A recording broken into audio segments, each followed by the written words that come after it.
சேலத்தில் உள்ள முக்கிய ஏரிகள் வறண்டதால் வாழ்வாதாரத்தை இழந்து தவித்து வருவதாக வேதனையுடன் தெரிவிக்கின்றனர் அப்பகுதி விவசாயிகள். அது குறித்த ஒரு செய்தி தொகுப்பு இதோ.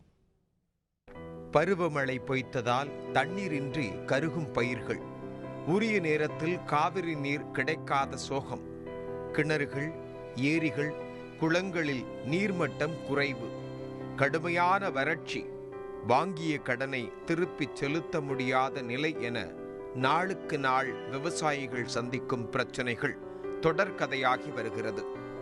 இந்த நிலையில் சேலத்தில் உள்ள புது ஏரி மற்றும் மூக்கநேரி ஆகியவை முற்றிலும் வறண்டதால் 400 ஏக்கர் பரப்பளவில் பயிரிடப்பட்டிருந்த நெல், கரும்பு, வாழை, தென்னை, மக்காச்சோளம், காய்கறிகள் முற்றிலுமாக கருகிவிட்டதாக வேதனை தெரிவிக்கின்றனர் அப்பகுதி விவசாயிகள். 30 வருஷம் ஆகுதுங்க. இந்த மாதிரி தண்ணி இருக்கும், கொஞ்சமாக இருக்கும். இப்போ அதுவும் இல்லை. இந்த மாதிரி சமாச்சாரம் இது யாருக்கும் கவர்மெண்ட்டு கண்டுக்கிறதும் இல்லை. இந்த மாதிரி எந்த காலத்துலையும் இல்லை. நாங்கள் விவசாயத்தை நம்பி தான் நாங்கள் இருக்கிறோம். இப்போ ஒரு 3000-4000 காடுக்குது. அந்த 4000மும் ஒன்றும் இல்லை.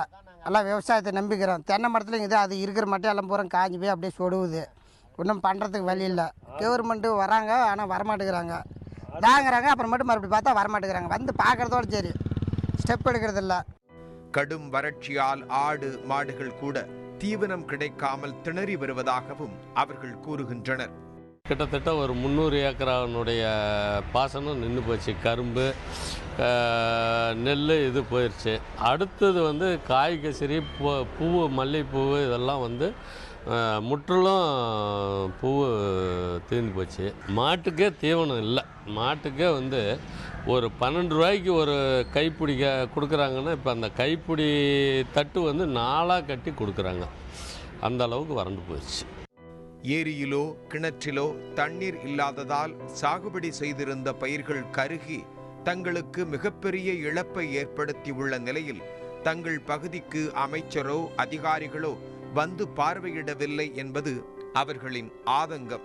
புதேரியில் சும்மா ஒரு 30 வருஷத்துக்கு பக்கமாக இருக்குது. இந்த மாதிரி வறட்சி ஒரு 25-30 வருஷம் இருக்கும். காஞ்சி இப்போ நெல் நட்டு எல்லாம் காஞ்சி போய் கிடக்குதுங்க. எந்த ஒருத்தர் கிணறு கொடுக்குறவங்க தான் இருக்கிறாங்க. மீதெல்லாம் காஞ்சி போய் எல்லாம் புடைக்கு எல்லாம் காஞ்சி போய் விட்டாங்க. சோளப்பயிர் வரைச்சவங்களுக்கும் கருவி போய் எல்லாம், கரும்பெல்லாம் நிறைய கருவி போய் கிடக்குது.